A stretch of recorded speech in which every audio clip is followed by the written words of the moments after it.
Morning বন্ধুরা, আজ অনেক দিন পর আমি ভিডিও করছি। তো সকালবেলা স্নান টান সব করে নিলাম, পুজো হয়ে গেছে। এবারে করব রান্না। প্রথমে জলখাবার করব, তারপরে রান্না করব, মানে লাঞ্চটা করব।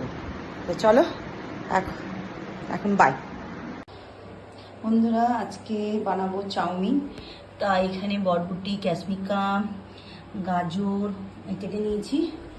আর এখানে চাউমিনটা সেদ্ধ করতে দিয়েছি ইন্ডাকশানে। ঠিক আছে, চাউমিনটা করি, তারপরে আবার আসছি।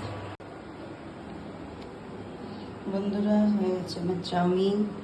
রাখবো, ঠিক আছে।